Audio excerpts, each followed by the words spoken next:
Hello, hello, hello. Muy buenas tardes en América, buenas noches en Europa y buenos días en Oriente. Te saluda Zoraida Chong, tu conductora de los jueves o de los viernes, si estás, por ejemplo, en el oriente de este planeta hermoso en el que vivimos. Entonces, si ya te va amaneciendo viernes, bueno, pues maravilloso que nos estés escuchando. Aquí en la muy noble y leal ciudad de Panamá son las 5 de la tarde y 3 minutos. Hay un tráfico, el típico tráfico de esta hora aquí en la ciudad de Panamá, pero te mandamos saludos enormes y muy calurosos desde este lado del planeta, así es que aquí estamos y por supuesto recordarles que está Claudio Quiroz en controles para hacer posible este programa en la parte técnica y nuestras otras mentes, Jennifer Bolívar, Gina Buendía, José Bravo y Alejandra Araúz, conectados en diferentes puntos de la ciudad de Panamá. Hoy, amigos y amigas de la audiencia, quiero contarles que tenemos un programa de estos que me emociona mucho porque vamos a hablar de uno de mis temas favoritos, que es el arte. Un tema que a veces no le damos tanto espacio como quisiéramos en la radio. Pero hoy vamos a hablar hoy vamos a tener una conversación muy rica y muy interesante con un artista visual panameño que está haciendo un trabajo muy interesante, que es un trabajo que venimos observando desde hace algún tiempo.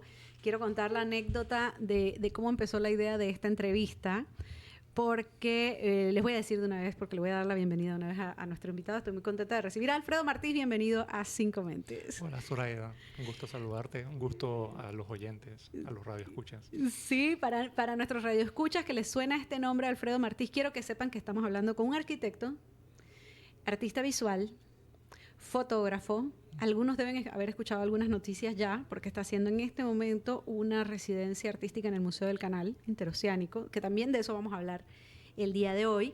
Pero bueno, les cuento cómo empezó la idea de esta entrevista. Esto hace en el año 2021.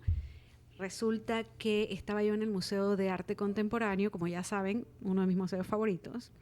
Y veo una obra que se está exponiendo, unas fotografías. En realidad no eran fotografías. Tú me explicaste qué es lo que era. Es que yo recuerdo era como un video, pero no. Tú explícamelo mejor que la obra.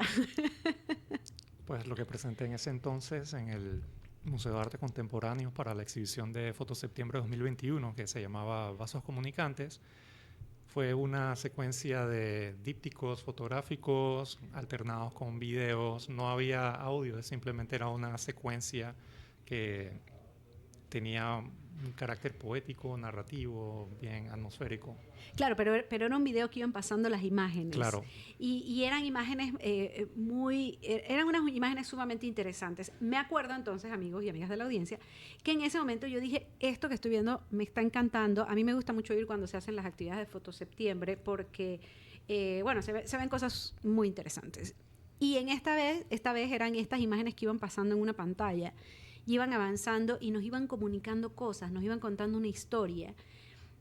Y luego de ver la obra, entonces yo dije, bueno, ¿quién es la persona que está haciendo este trabajo? Porque sí sabía que muchos de los autores que estaban ahí en ese momento eran autores panameños, eran artistas panameños. Y veo el nombre, Alfredo Martís, y dije, no, este no es el cirujano. Este no es el doctor que hemos entrevistado en Cinco Mentes. Debe ser un hijo del doctor, efectivamente, hijo del doctor Martís, pero un hijo que no tiene nada que ver, excepto que se parece físicamente, pero no tiene nada que ver con el padre desde el punto de vista artístico. Quizás sí, quizás el doctor tiene sus historias de inspiraciones artísticas que todavía no hemos explorado. Sí las tiene. Sí las tiene, ¿verdad? Es que las cosas siempre hay algo detrás. Y luego, y claro, después de eso yo dije, sería súper interesante hablar con este artista porque me parece muy interesante lo que está haciendo, me parece muy internacional o muy universal, si lo queremos llamar. Y me encantó pensar que había alguien en Panamá, que, ojo, no estoy diciendo que sea el único, tenemos maravillosos artistas, en Panamá tenemos gente que está haciendo trabajos increíbles, pero me gustó mucho la idea y dije, debería entrevistarlo. Imagínense, amigos y amigas de la audiencia, esto fue en el año 2021, o sea que yo a veces me tardo 3 años para hacer una entrevista. Y después de ese momento yo seguí viendo obra de Alfredo Martís hasta que recientemente en una actividad de estas fiestas que se hacen en el Museo del Canal estaba precisamente Alfredo Martís recibiendo a los invitados en la sala, en una sala que va a ser intervenida por él, por supuesto, con un trabajo artístico que está haciendo, una investigación de arte que está haciendo sobre los polígonos que todavía tienen minas instaladas por los estadounidenses en su momento y que no dejan de ser una amenaza si uno entra a estos polígonos, ¿no? Entonces, hay todo un trabajo muy grande. Por eso, amigos y amigas de la audiencia, hemos decidido que hoy era un día importante para hablar de arte, un día bueno para hablar de arte. Así es que hemos querido invitar a Alfredo Martís a este programa precisamente con ese fin de hablar de esta obra. Déjenme, por favor, darles un resumen así rapidito de la trayectoria de este artista. Muy joven, por supuesto, muy joven, pero con una trayectoria muy interesante ya. Él es arquitecto y fotógrafo egresado de la Facultad de Arquitectura de la Universidad de Panamá. Fue becado por el gobierno de Japón en el año 2006 y en 2009 obtiene el máster en Arquitectura e Ingeniería de Edificaciones por el Kojima Laboratory of Tokyo, en la Universidad de Tokio, perdón, Tokyo University of Science. Trabaja en clave documental, procurando un enfoque sentimental. Esto es bien importante porque en la fotografía de Alfredo Martís, una de las cosas que nos encanta es que nos va contando Panamá. Nos va contando, bueno, no solo Panamá, porque también hiciste una serie en Japón y es decir, no es solamente que trabaja en Panamá, pero a mí me conecta especialmente esta fotografía de estos lugares en Panamá, de estos espacios con los que estamos tan familiarizados y al mismo tiempo tan desconectados muchas veces. Así es que esta parte es muy, muy interesante. Su mirada, nos sigue diciendo su currículum, su mirada está vinculada a la comprensión de su entorno, siempre en búsqueda de su deconstrucción para encontrar ritmos y patrones. Doy fe. Si es ciertamente su fotografía nos habla de eso. A partir de 2014, lo emotivo y el interés por la memoria se incorporan a su mirada. Desde entonces la pérdida, el abandono y la ausencia son recurrentes en su obra. Ha participado en exhibiciones a nivel nacional e internacional en espacios como el MAC Panamá, World Art de Tokio, International Center of Photography en Nueva York y Foto España. Actualmente trabaja en un proyecto fotográfico relacionado a temas como la calle, la memoria, la identidad, la arquitectura y la transformación urbana. Ha sido seleccionado como artista reciente del programa Faro 2024 del Museo del Canal, que es lo que estábamos hablando hace un instante. Y vamos a volver a 2014. Lo emotivo y el interés por la memoria. ¿Por qué en el año 2014? ¿Por qué? Porque hay una fecha tan clara en este proceso. Hay situaciones en la vida que te hacen reflexionar sobre el rumbo que tienes en tu vida y que deseas, ¿no? Hay situaciones que te conmueven, que te estremecen. El 2014 particularmente es importante por una serie de pérdidas de seres muy queridos y también el nacimiento de mi sobrino, José Daniel, que estuvo de cumpleaños ayer. Entonces, el 29 siendo un día muy especial porque fue 29 de mayo, ¿no? O sea, ayer se cumplieron 10 años del nacimiento de José Daniel y de la muerte de mi madre, el mismo día. Wow. Entonces, obviamente, eso te hace desarrollar quizás una sensibilidad, entender que hay una relación entre la vida y la muerte y te pone a pensar en todo esto. Y lo que yo hice en ese entonces para poder sobrellevar el dolor, la ausencia, fue comenzar a recorrer las calles con mucha más intensidad para hacer fotografía y documentar los espacios urbanos, conectarme con el entorno de la ciudad de Panamá. Para ese entonces era un espacio que, a pesar de transitarlo, de manejar a través de él, lo sentía distante, desconocido, y decidí formar parte de él de otra forma, convertirme en un observador para entender cuál es la identidad, de dónde venimos, de dónde vengo, de dónde soy, hacia dónde voy, y cuestionar cosas con interés desde el punto de vista de investigador arquitectónico, de investigador investigador urbano y como artista. Hay una cosa que me llama la atención. Al ser arquitecto, primero quiero entender, porque los artistas no pueden surgir en un momento determinado de su historia. O sea, es decir, alguien puede empezar a escribir a los 40 años o a los 50 años o a tomar fotografía, o es decir, a mostrar sus expresiones artísticas a cualquier edad, pero yo creo que con eso uno nace. Entonces, a mí me gustaría entender cómo es que tú decides estudiar arquitectura y cómo eso te conecta con la fotografía, porque además tú tienes una fotografía bastante arquitectónica.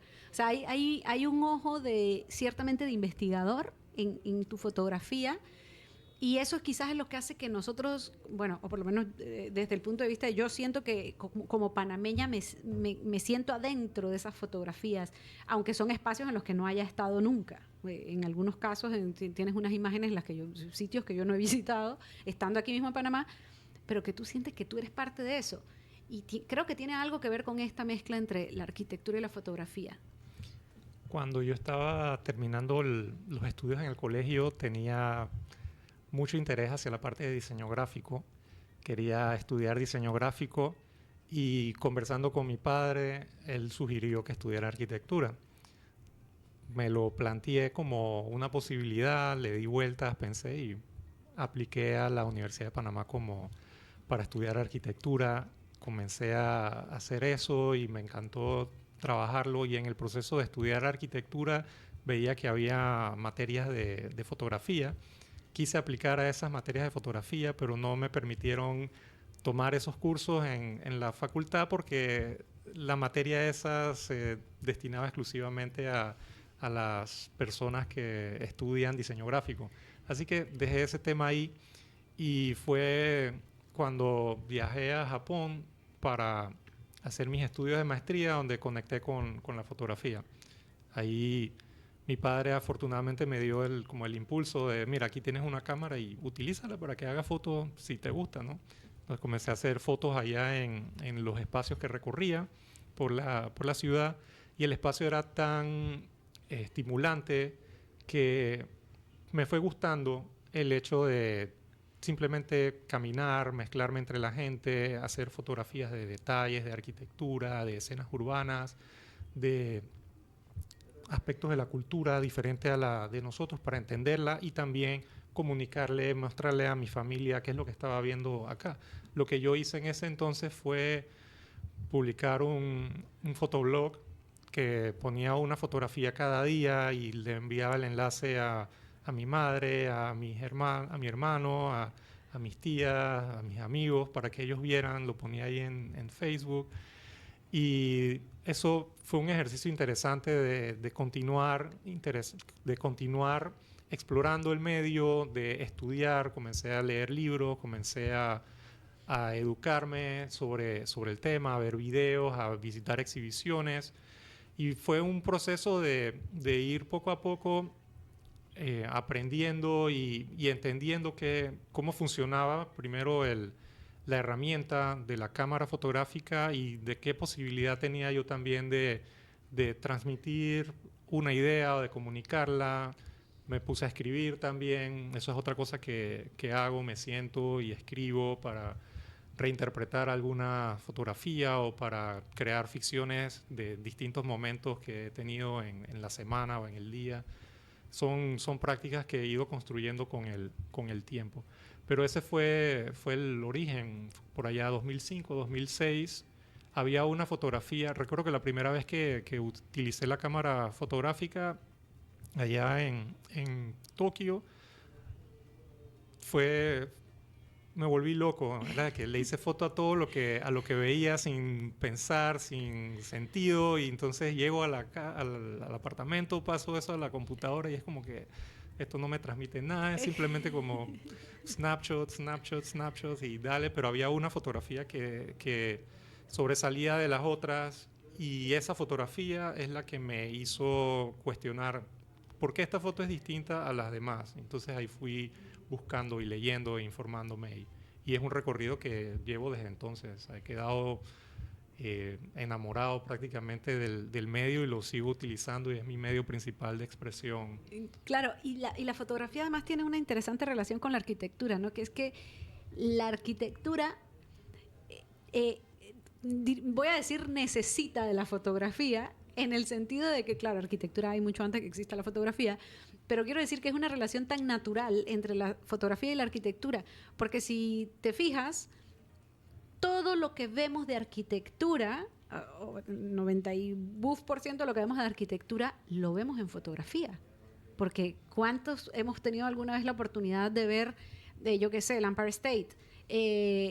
O sea, los grandes edificios icónicos, toda la obra de Frank Gehry o de cualquier otro arquitecto, la vamos a ver siempre en fotografía. ¿Quién tiene la oportunidad de ver el aeropuerto de Panamá desde arriba?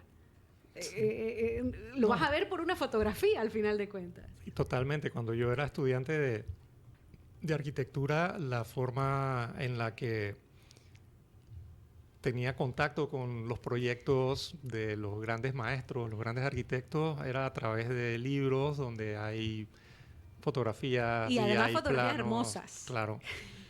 Y obviamente, pues mi interés por ir a estudiar en Japón es porque había algo muy particular del espacio fenomenológico y atmosférico de la arquitectura de Tadao Ando, de Toyo Ito, de estos arquitectos fantásticos, ¿no? Entonces veía todo el tema de los metabolistas japoneses. Ok, los metabolistas, ahí me perdí. ¿Qué son los metabolistas? Ese es un grupo, es un movimiento de arquitectos de arquitectura moderna. Entonces ahí tienes a Kenzo Tange, tienes a una serie de arquitectos que fundaron las bases para lo que tenemos ahora como la arquitectura moderna, contemporánea del Japón. Y esto viene de la posguerra, ¿no? Después que ellos fueron totalmente pues devastados por los ataques de Hiroshima y Nagasaki, cómo levantan toda la estructura y toda el ámbito cultural japonés utilizando el diseño, el arte, la arquitectura y cómo mandan a sus profesionales y a sus estudiantes a instruirse y a educarse fuera de Japón para dar este vuelco a la modernidad y a lo contemporáneo. Y la arquitectura metabolista de alguna forma pues no tiene nada que ver con lo que ellos describen, no buscaban que fuera algo orgánico, quizás algo que pudiera tener como ciclos y secuencias de evolución en el tiempo, pero el resultado obviamente de esa época es muy masivo, brutalista, puro concreto, pero ahí destacan como el proyecto del Nakagin Capsule Tower, que eso ya lo demolieron en Tokio, que eran cápsulas, creo que la esencia de lo que ellos querían lograr, que pudieras tener estas cápsulas que con el tiempo podías renovar, podías transformar, podías desarmar el edificio, arreglar el edificio, ponerlo de vuelta, y era como si fuera plug and play de alguna manera. Wow. Sí. Me encanta. El tiempo está corriendo bastante rápido, así es que tenemos que ir al primer corte comercial, pero no se despeguen, amigos y amigas de la audiencia, primero porque vamos rapidísimo y segundo porque al regreso vamos a hablar un poco más con Alfredo Martís, arquitecto, artista visual, fotógrafo, que ahora mismo está haciendo una residencia en el Museo del Canal de Panamá. Y queremos hablar de esa parte porque es muy interesante cómo se relaciona el arte con un fenómeno histórico tan importante en Panamá como es la presencia estadounidense aquí durante un tiempo muy largo y sobre todo la presencia no solo de otro país, sino una presencia militar, ¿no? Cuya herencia continúa y no siempre de la mejor manera, pero vamos a ver cómo se ve esto desde el arte. Vamos al corte comercial y regresamos inmediatamente aquí en 5 Mentes. Y estamos de regreso aquí en Cinco Mentes. Hoy les habla Zoraida Chong y estoy conversando en la cabina de Calle 50 con Alfredo Martís, un arquitecto y artista visual que está, bueno, aparte de la trayectoria tan interesante que tiene, está haciendo ahora una residencia artística en el Museo del Canal, que me interesa mucho hablar de este tema, como decíamos antes del corte, porque es una investigación. Y yo siento que quizás muchas veces no nos paramos a reflexionar lo que hay detrás de un proceso artístico, de una creación artística, especialmente de arte contemporáneo, ¿no? Que no es lo mismo que la pintura expresionista o renacentista o de principios del siglo XX o desde el siglo XIX, etcétera. Es un trabajo muy, muy diferente de lo que conocemos normalmente como arte. Así es que me gustaría que nos cuentes un poco de esta residencia, cómo llegaste a esta residencia y sobre todo esta investigación que estás haciendo con unos espacios geográficos que tienen mucho que dar. Sí. El programa de residencia artística del Museo del Canal se llama Faro. Ellos comenzaron el año pasado teniendo a Gianna de Dier. Maravillosa también, que la adoro. Como artista residente. Y en el transcurso del año, finales del año, creo que fue en septiembre, octubre, ellos lanzaron la convocatoria para esta versión 2024 del programa. Cuando lanzaron la convocatoria, también ponían una fecha de hacer un recorrido por el espacio que va a ser intervenido por el artista residente, y nos dieron una charla de en qué consiste el programa, cuáles son las intenciones que ellos tienen con el programa, qué desean de qué forma desean que el programa contribuya a la escena artística nacional y a generar reflexiones y diálogos a partir de la historia y el arte, ¿no? Y cuando entramos a la sala, habían muchas cosas que podía tener como posibilidad para trabajar una propuesta. La sala para la intervención artística de este año es la que cuenta la historia de 1903 a 1964. Estamos hablando inicios de República, firma del Tratado Jaibuno-Varila, todas las consecuencias del Tratado Jaibuno-Varila y todo lo que esto permitió para que los estadounidenses, bajo esta cláusula de defensa del canal, comenzaran a tener una expansión de su aparato militar, que obviamente nos aleja a nosotros como panameños de este territorio, nos hace ajenos, se desplazan personas para poder hacer la construcción, se borra del mapa de la historia la existencia de varios pueblos, y también Panamá pierde el control de sus puertos internacionales porque quedan dentro del espacio de la antigua zona del canal. Entonces hay todo un tema que va ocurriendo. Vale la pena leer el libro de Erased de Marisa Lazo. Y en este proceso obviamente hay muchas tensiones que van desarrollándose porque no tenemos soberanía, hay reclamos de por qué nosotros no podemos izar la bandera en el país, en el territorio de la antigua zona del canal, etcétera. Y eventualmente esto culmina con el 9 de enero y la ruptura de relaciones diplomáticas de Panamá con Estados Unidos en ese periodo de la sala. Pero dentro de esos 60 años ocurren otras cosas desconocidas por la cotidianidad del panameño.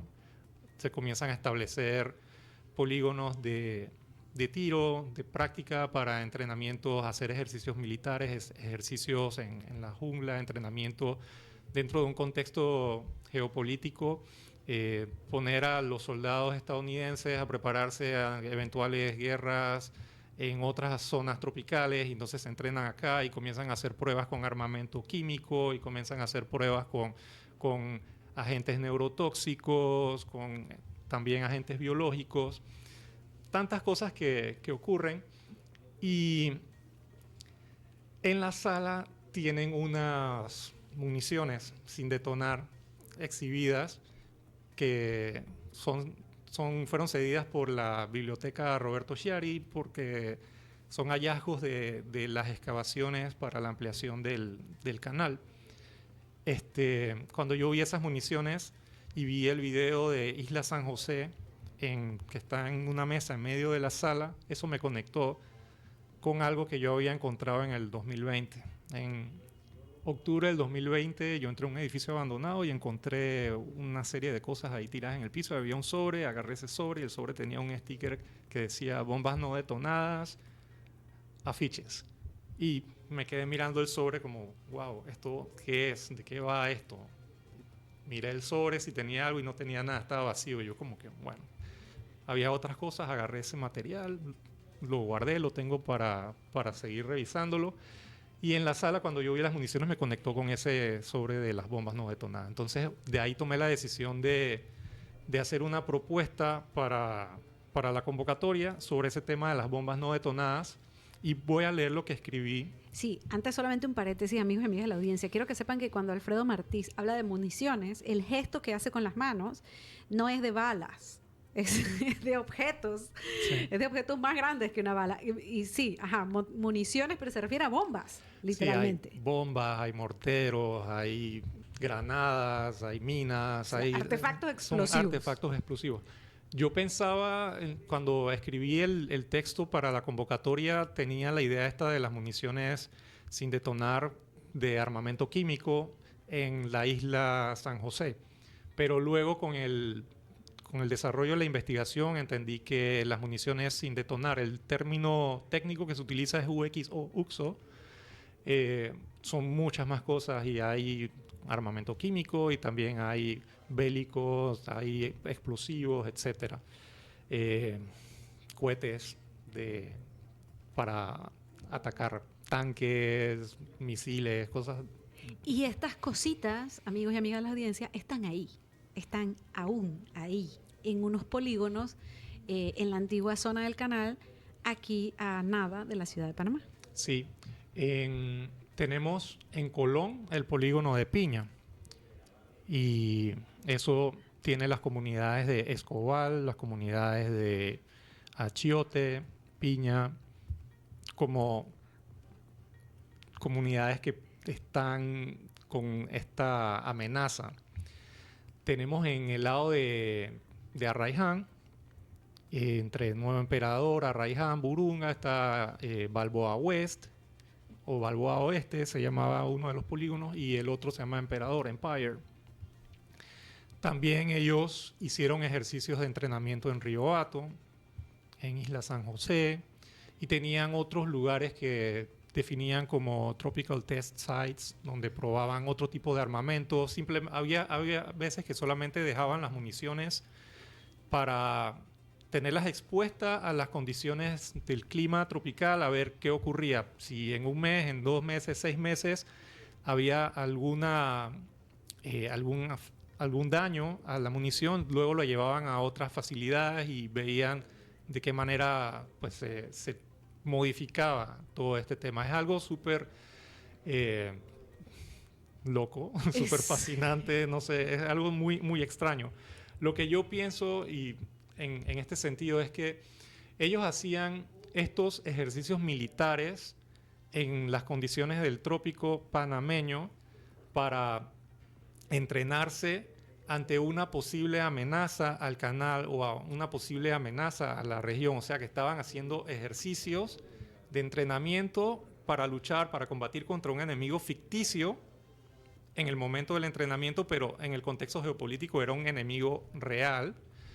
No ocurre eso y ese enemigo ficticio terminamos siendo nosotros ahora en el presente, recibiendo territorio con estas municiones. Hay espacios que ya se han limpiado, se han hecho limpiezas de hectáreas para poder hacer ciertos proyectos, pero hay otros espacios que todavía tienen municiones y si uno visita los alrededores uno encuentra letreros que te dicen que son espacios de áreas peligrosas, que es prohibido la entrada, que hay municiones sin detonar, haciendo un llamado a que las personas no ingresen.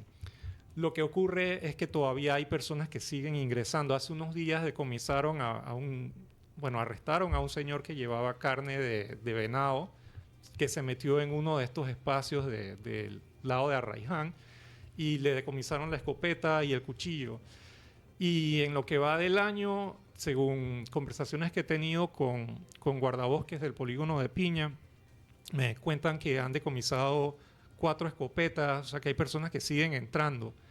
El 29 de junio de este año se van a cumplir 20 años de la muerte de un señor que ingresó en el 2004.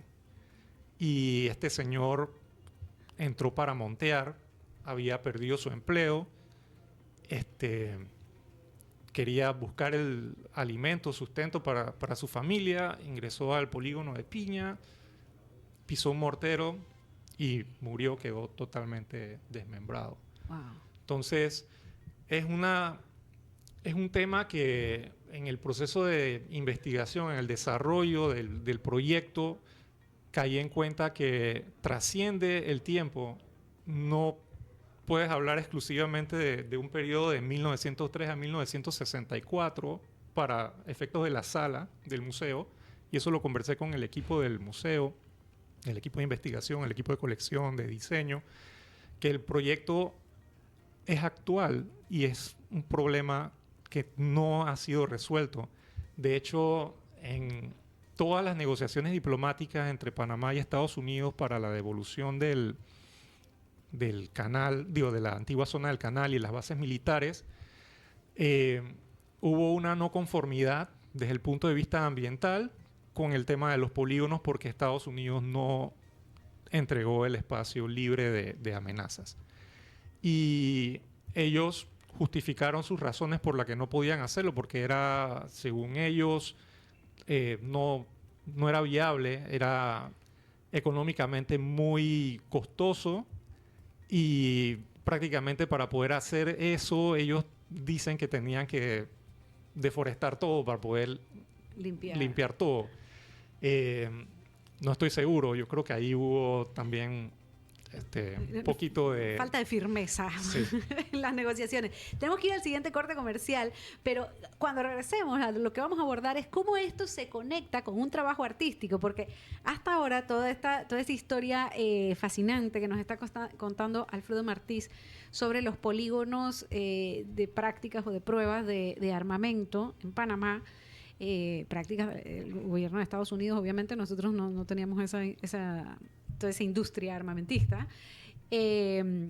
Esto se conecta con el proceso de crear una exhibición de arte en una sala del Museo del Canal, que es el trabajo que está haciendo ahorita mismo Alfredo Martís, y que nos va a explicar entonces al regreso esa conexión, esa parte artística dentro de esa obra que está construyendo. Regresamos de inmediato.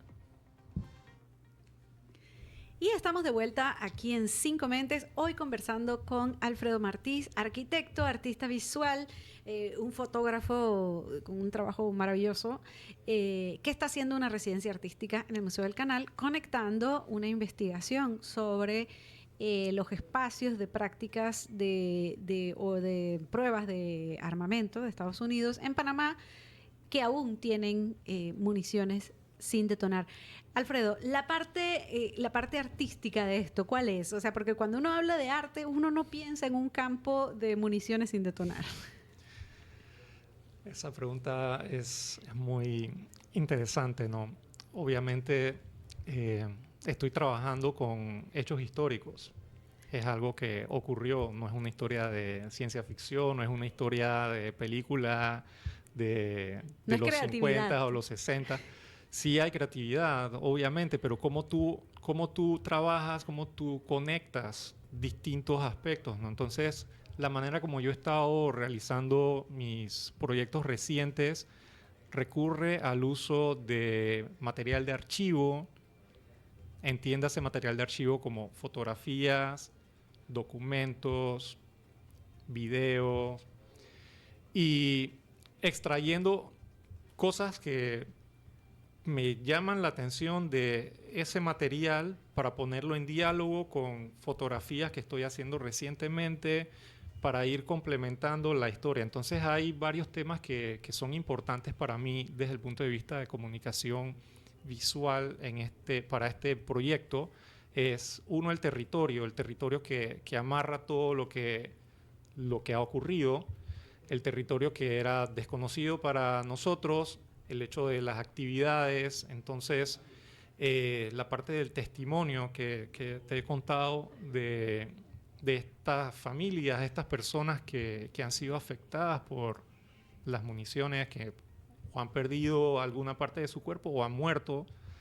Y todo eso te pone en el presente a reflexionar sobre esas capas del tiempo y esas capas de situaciones de las tensiones diplomáticas y las tensiones políticas entre Panamá y Estados Unidos.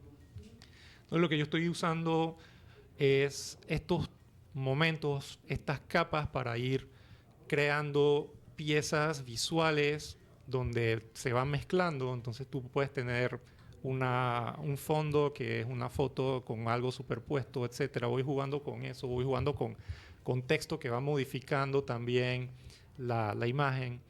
Y también la parte de video se incorpora. La pieza que va a estar en la sala tendrá un componente gráfico, va a haber un políptico. Cuando hablo de políptico es una instalación donde hay muchas fotos y esas fotos tienen distintos tamaños que te comienzan a dar pistas de la historia, y luego hay otras que son de tamaño mucho más grande que juegan con esta mezcla de capas para contar el testimonio de esta familia. Hay una parte cartográfica también para poner al visitante en contexto dónde están ubicados estos polígonos. Hay material del tipo de armamentos que utilizaban, hay el tipo de químicos, etc. Entonces, todo eso se va mezclando de alguna forma y quizás es un poco difícil describirlo y que se puedan imaginar. Estoy seguro que todas las personas que están escuchando lo que estoy diciendo ahorita se han imaginado una forma totalmente distinta de cómo puede ser el montaje. Están cordialmente invitados a la sala del Museo del Canal cuando inaugure a partir del 11 de julio, que es la fecha que se ha designado para la inauguración de la intervención artística en la sala permanente del museo. Sí, esto va a ser muy importante, amigos y amigas de la audiencia. Tenemos que ir a ver la exhibición, porque ahora que nos ha contado Alfredo Martís todo el trabajo que está haciendo, la investigación y cómo esto se va a traducir en obras artísticas, pues tenemos que ir allá a ver qué es lo que va a resultar de esta investigación. Vamos a ir a un corte comercial porque mi siguiente pregunta, necesito hablar sobre unas fotografías en particular que están o sea, que están en el book, pues en los archivos del artista, y que tengo preguntas ahí técnicas que tenemos que hacer. Pero vamos a ir de una vez al corte comercial, cosa que cuando regresemos ya nos vamos de largo. Regresamos rapidito con Alfredo Martís, arquitecto, artista visual, panameño, y la obra que está trabajando en este momento. Regresamos. Y estamos de vuelta en Cinco Mentes, hoy conversando con Alfredo Martís, un artista que está haciendo una residencia artística en el Museo del Canal. Y antes de irnos al corte comercial decía que tenía una pregunta específica porque en el book o en la página web de Alfredo Martís, que es así mismo, www.alfredomartis.com. Con Z. Con Z, sí, Alfredo Martís con Z. Van a encontrar hay unas fotografías que se les ve dañadas, vamos a decir así, por el tiempo.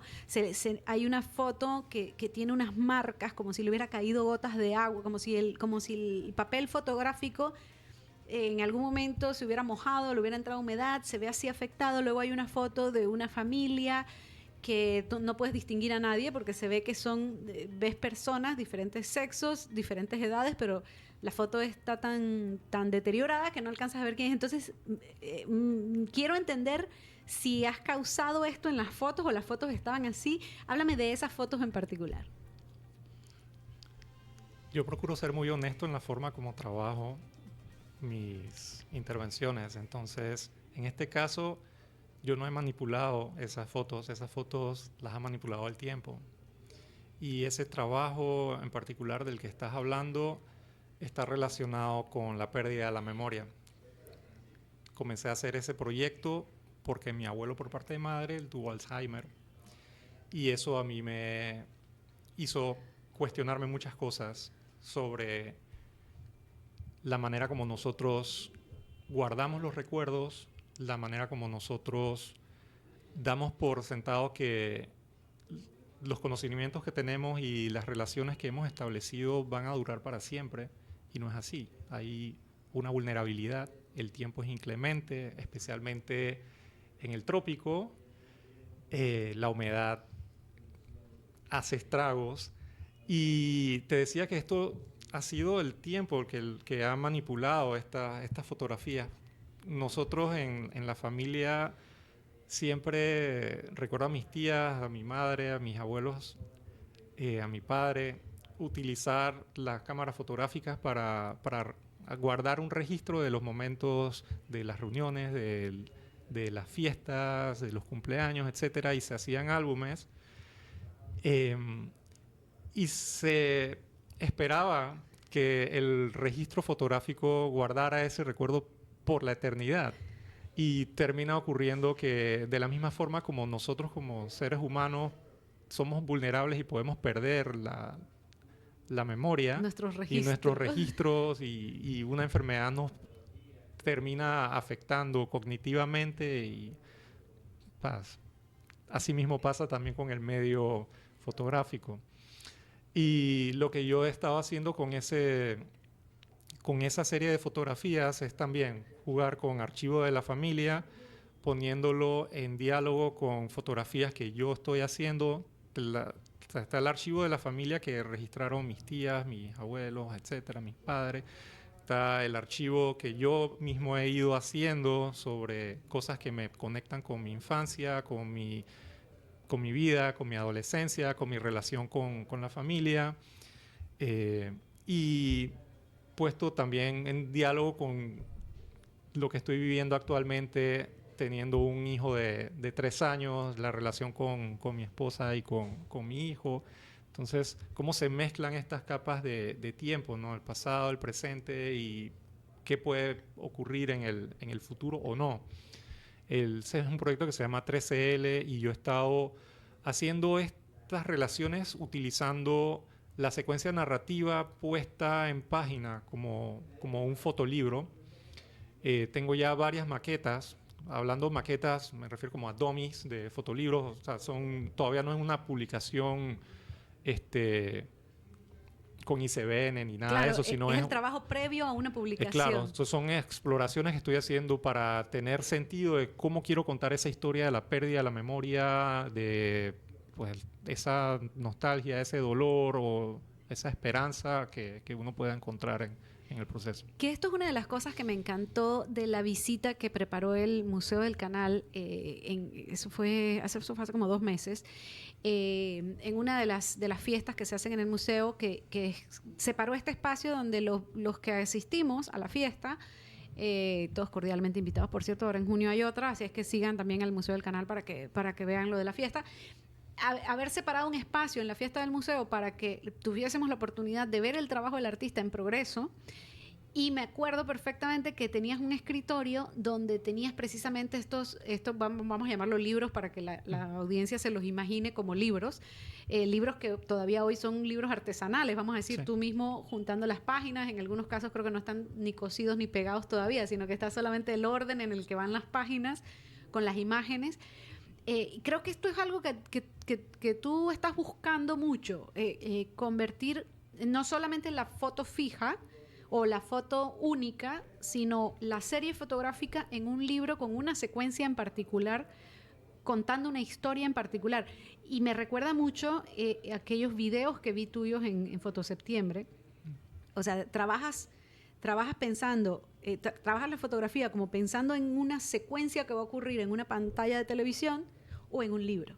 En ambas puede funcionar, dependiendo del medio. De hecho, la pieza que se presentó en Vasos Comunicantes en el 2021 son exploraciones que surgen paralelas a ese inicio de lo que estaba haciendo con el proyecto de la memoria de mi familia, comencé a jugar con poner dos fotos en diálogos, hacer dípticos, trípticos, y entonces ver cómo una fotografía puesta al lado de otra cambia y se vuelve un tercer algo, se vuelve otro, te da otro significado, te da otra, te cuenta otra cosa o te conecta con otra emoción. Y cuando tú ves eso también en una secuencia, pasando páginas, es como si tú estuvieras visualmente usando palabras, creando oraciones, frases, párrafos, y tienes también todos estos, puedes utilizar hipérbole, metáforas, y puedes ir complejizando el discurso, y cada pase de página lo que estás viendo nuevo modifica lo que habías visto anteriormente y le va aportando o le sustrae. Entonces juegas con eso y me parece que le da, amplía mucho las posibilidades del discurso narrativo visual. Me gusta mucho precisamente esto que estás diciendo porque te iba precisamente a decir eso. La ventaja de trabajar en un fotolibro es que la audiencia o el público ya no necesita ir al museo, porque el libro puede venir a la persona. Claro. Y eso te da un alcance diferente, digamos, mandando un mismo mensaje. Claro, y también ahí cuando tú tienes un libro contigo, ahí te conectas desde el punto de vista de tiempos. O sea, tú ves, cada persona va a ver el libro a un ritmo distinto, a un tiempo distinto. Entonces, lo vas a ver una vez, lo vas a ver dos veces, tres veces, lo vas a dejar de lado por meses, por años, lo visitas de vuelta, te conectas y vas interpretando siempre algo. A mí me gusta en el trabajo fotográfico cuando las cosas no son como de impacto inmediato, sino que son más sutiles y tú tienes que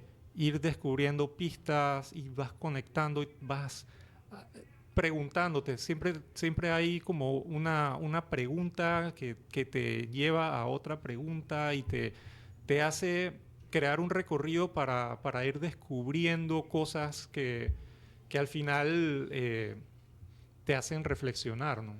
Claro, me encanta. Este es el trabajo del artista. Y de ahí que hayamos pensado que el título para el programa de hoy, que lo estábamos hablando antes de empezar el programa, era el arte, más bien el arte en busca de respuestas colectivas. Y el arte en busca de respuestas colectivas, porque el trabajo que Alfredo Martís está haciendo en este momento, pero que ha venido haciendo, nos conecta, no lo conecta solamente a él con la obra, sino que nos empieza a conectar a todos. Por ejemplo, cuando haces unas fotos en Salsipuedes de unas estructuras que fueron demolidas y que vas a documentar esas estructuras de Salsipuedes antes de la demolición, congelando una imagen que muchos tuvimos la oportunidad de ver y que al final de cuentas o sea, siento que el público, por lo menos las personas que tuvieron la oportunidad de ir a Salsipuedes antes del año 2010, que si no me equivoco es cuando tú haces las fotos, se congela una imagen, esa imagen que tenía la persona en la cabeza, ahora es una fotografía de Alfredo Martís. Y en ese sentido, esa búsqueda termina siendo colectiva, sí, no individual. Ahí hay un tema de cuando uno va a estos lugares, cuando uno va a distintos lugares de la ciudad, por lo menos la manera como me interesa a mí acercarme a estos lugares es yendo muchas veces en un espacio de tiempo muy extenso. Entonces, tengo la primera foto que hice de Salsipuedes, posiblemente fue de 2010, 2012, pero luego creo que el tema de la demolición de Salsipuedes fue por allá por el 2015, si no me equivoco, 2014, 2015, creo que fue 2015 más bien. Puede que esté equivocado, hay que hacer Hay que meterse a la página sí, www.alfredomartiz.com. Sí. Pero sí, es de ir muchas veces a estos lugares y de observar constantemente. Y hay fotografías que es como la misma foto del mismo lugar en un espacio de tiempo hablando de la ciudad, ¿no? Siempre que he hecho recorridos por Caledonia, hay un lugar donde llegaba a esa esquina, siempre hago una foto, siempre hacía esa foto y siempre la tengo, y entonces eso te permite ver también cómo va cambiando sutilmente un espacio, cómo se modifica, si se limpió, si después volvió a llegar a un estado de caos, si vuelve a ser ocupado, invadido. Entonces también hay otro tema que a mí me interesa mucho cuando hago estas observaciones, es ligado al cómo el ser humano modifica los espacios para poder realizar sus actividades de vida, su cotidianidad, su actividad comercial, de qué forma entra la economía informal dentro de todo este proceso, eh, y te da muchas lecturas. Totalmente. Y desde la perspectiva de arquitecto, son las 6 de la tarde en la muy noble y leal ciudad de Panamá. Se nos ha acabado el tiempo en esta conversación con Alfredo Martís, arquitecto, artista visual, fotógrafo, que está haciendo esta residencia en el Museo del Canal, la residencia artística Faro. Alfredo, tienes que decirnos, además de, no sé, es la forma de encontrar tu trabajo, es la página web. Sí, pueden visitar mi página web, es www.alfredomartiz.com. También tengo Instagram, pueden ver en Instagram @ajmartizj, y ahí pueden seguirme y estamos en contacto si quieren conversar. Siempre encantado. Sí, porque además está haciendo unas tertulias y unos coloquios bien interesantes en el marco del trabajo reciente, ¿verdad? Sí. Nos quedan muchos temas en el tintero, pero tendrás que regresar, y a nuestra audiencia, por supuesto, decirles que se apunten la fecha del 11 de julio, porque es cuando, a partir de entonces, estará la exhibición en el Museo del Canal que estás montando ahora. Sí, es correcto. Están cordialmente invitados a cuando se haga la inauguración. El museo hará la comunicación, estén pendientes de las redes del Museo del Canal, y pues ha sido un gusto compartir con Zoraida y con ustedes, radio oyentes, estos temas que son fascinantes sobre el arte y sobre la investigación y la historia. Muchas gracias. Yo me despido. Mañana a las 5 de la tarde continúa Cinco Mentes con Jennifer Bolívar esta vez, así es que no se lo pierdan. Y ha sido un placer estar con ustedes. Zoraida Chong les ha hablado. Nos escuchamos mañana a las 5 de la tarde. Hasta mañana.